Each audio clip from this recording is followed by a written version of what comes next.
Okay? Now, so what you do is you grab it around here. You grab it here and peel it back like that. Okay? Peel it back. Alright? And then it'll pull off. It'll make a disgusting sound. So let's say it's someone important, right? Alright, so you take a sample of the mustache, right? Okay, so you... Alright, so you might wonder why I showed that really disturbing footage. That was supposedly real footage from a grave robber. Alright, because I'm going to be talking about these concepts. Okay, because they're in the Bible and they're in the ancient world. Okay, so people are different now than they were back then, okay?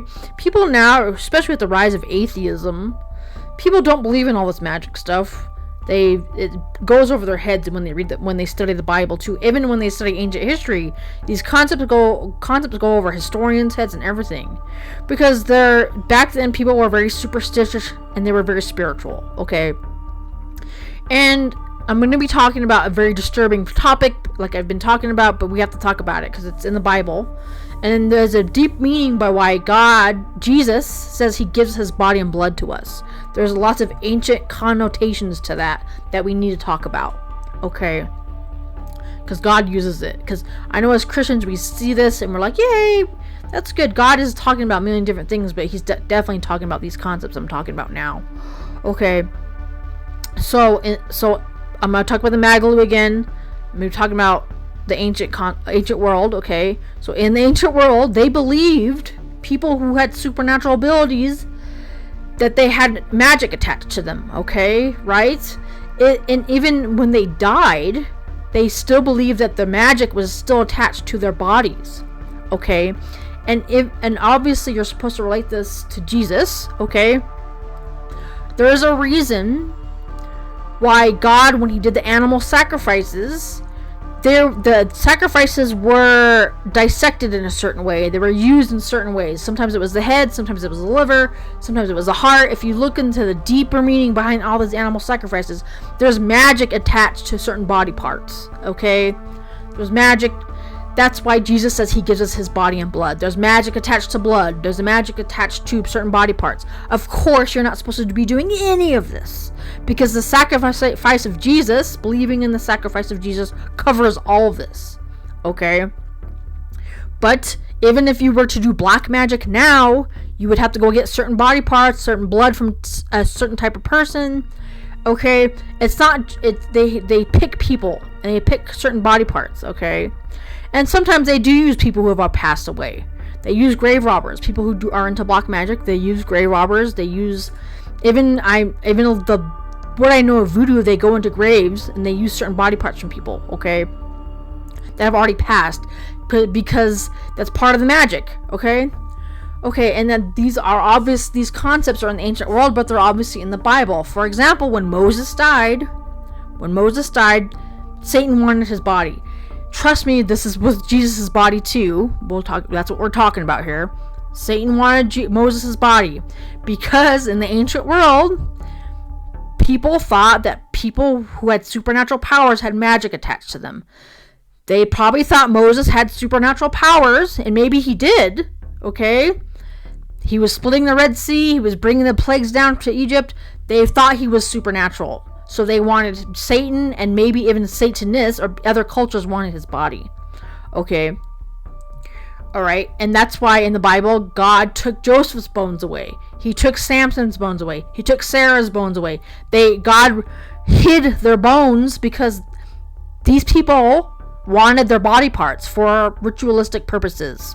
Okay. The Egyptians were going to use Joseph's bones to sacrifice to the Nile because they still thought it had magic attached to it. Okay? And trust me, God uses those concepts. And probably the most famous one of all, outside of Jesus, of course, is Elijah's bones. In the Bible, there's a story in the Bible when Elijah, they thought he may have had supernatural powers, okay? Elijah, if there's two people in the Bible who had supernatural powers, it was Elijah and Moses, okay? Those two were like way up there, and Samson maybe. There's a reason why they wanted Samson's hair. There's a reason why someone wanted John the Baptist's head. Because they thought that these guys had supernatural powers and they wanted to steal it, basically. Okay? This is a concept. It's a big concept with Jesus, obviously. Okay. In the ancient world, they thought people who had supernatural powers, if you couldn't get them to work for you, you could still use their body parts for supernatural reasons. Okay? And you had to sacrifice them in a certain way for certain types of magic. Okay?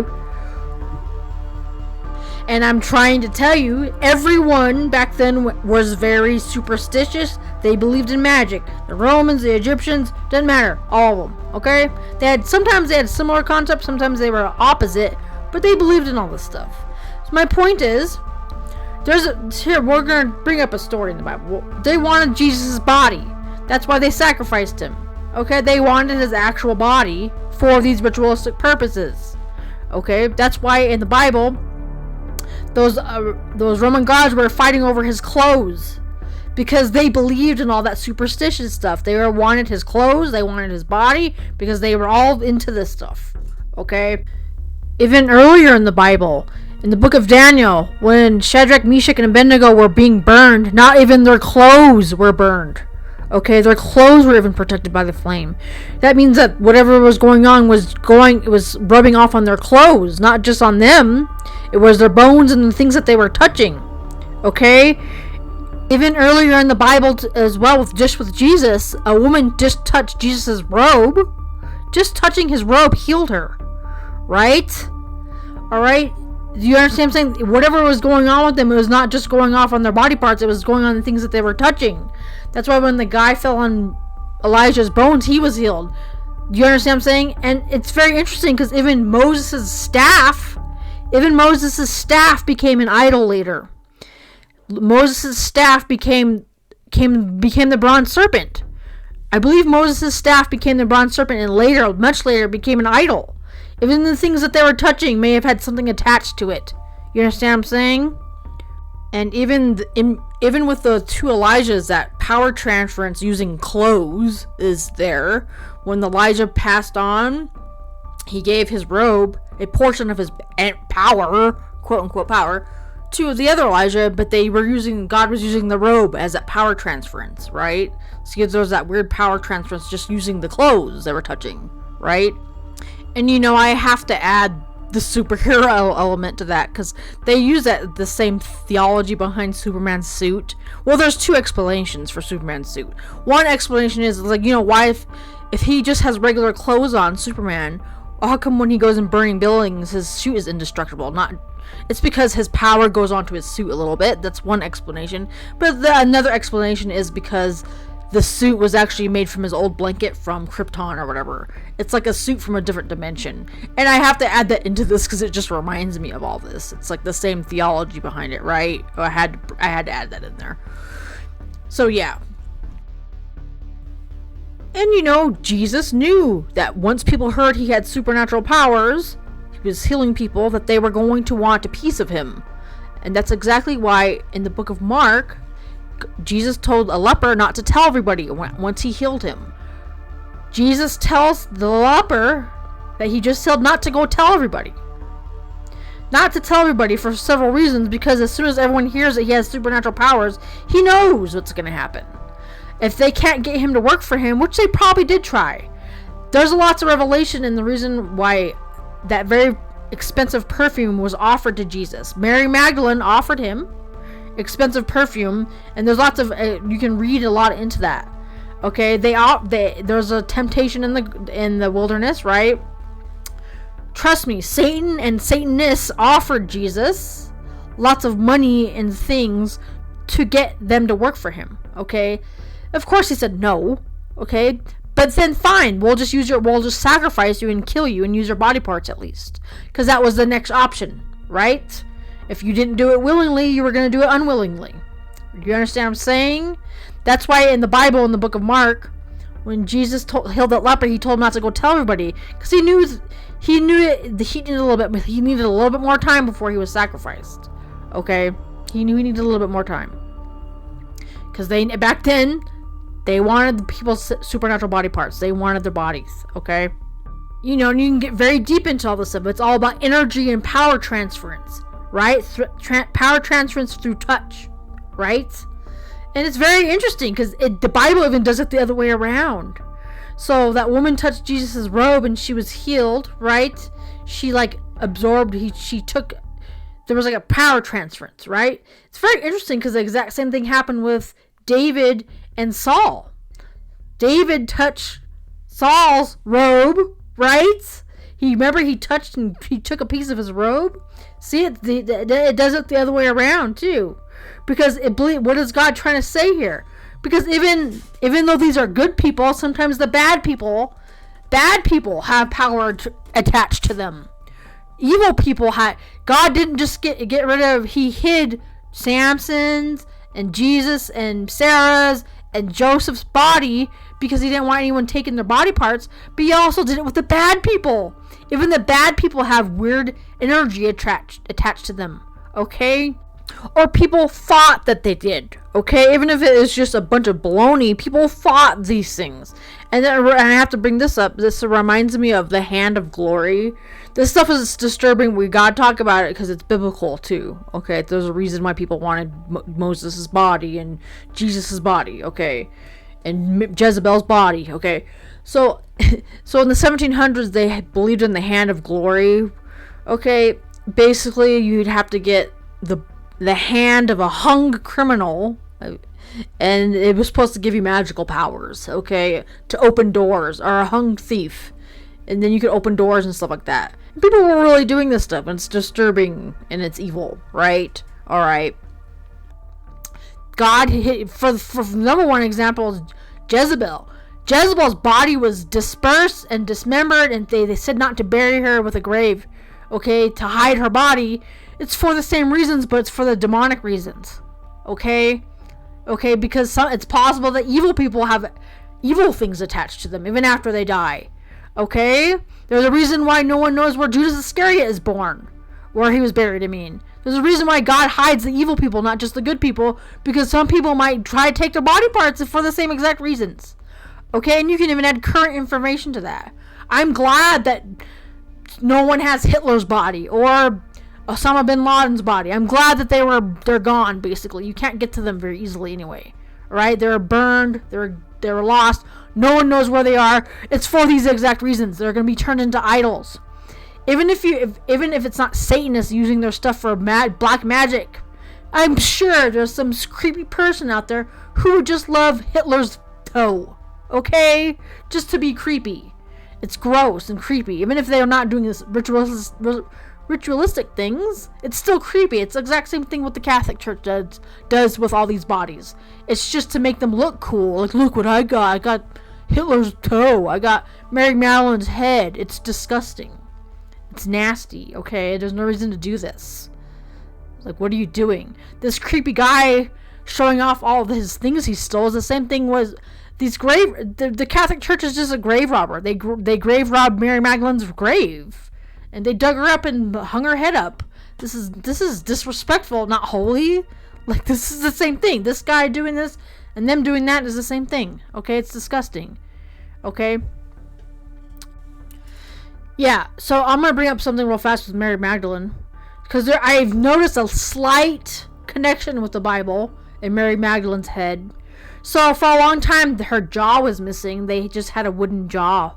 Her jawbone was missing. And it was probably because somebody took it for ritualistic purposes. Okay?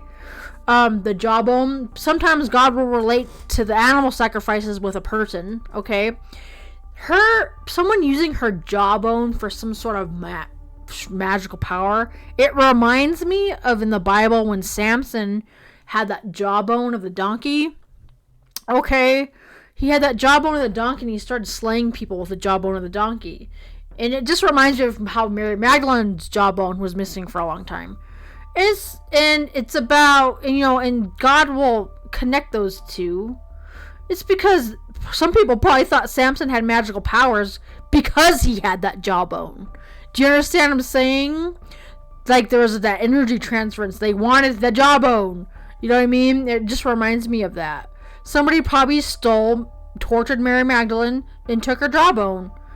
Okay? Because they wanted Samson's power. You get what I'm saying? Or her power. You understand what I'm saying? And of course, the people who probably did it is probably the Catholic Church, because who else would it be? It's so funny, like, who do you think killed these people? The people who have their bodies, yes. Like, hello, it's like a serial killer having all these dead body parts and wondering where they came from. They killed them. The Romans killed them. That's why the Roman Catholic Church has their bodies, because they're the ones responsible for killing them.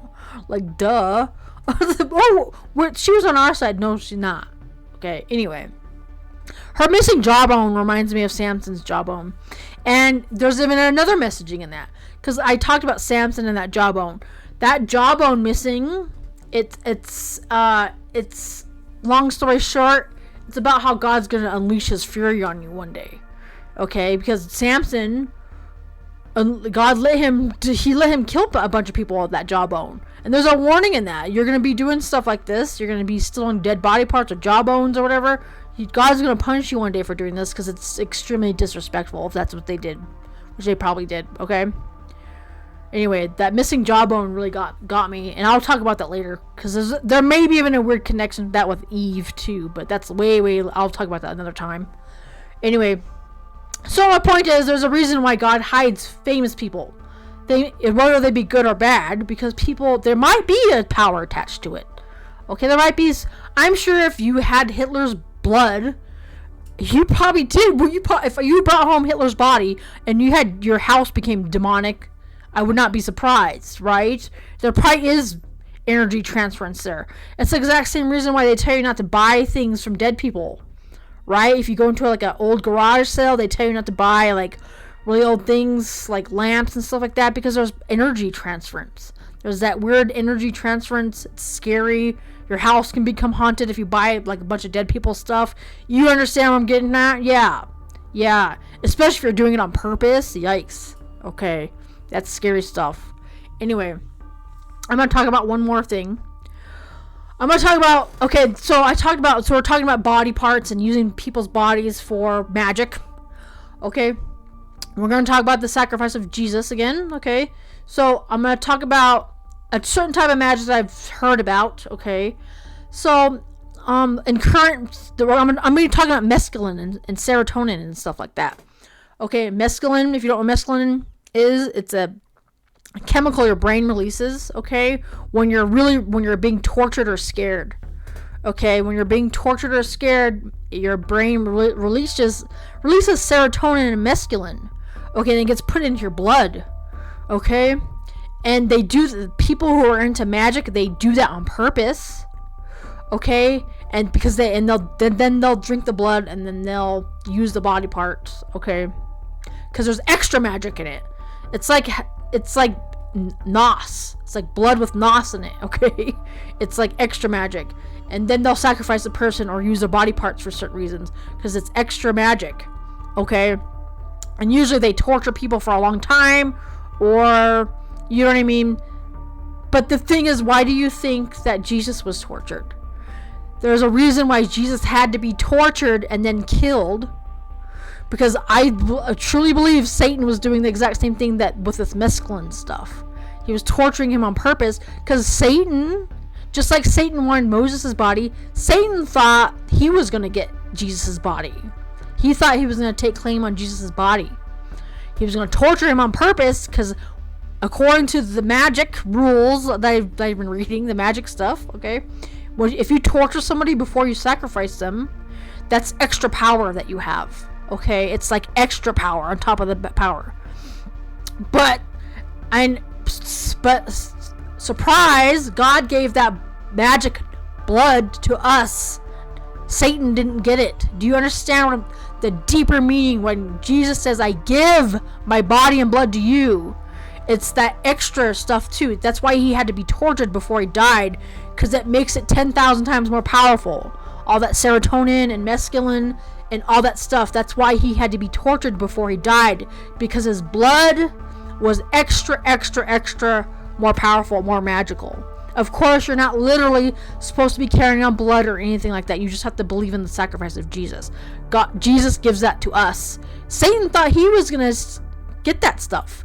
He did that torture magic on purpose, but Jesus says he gives it to us.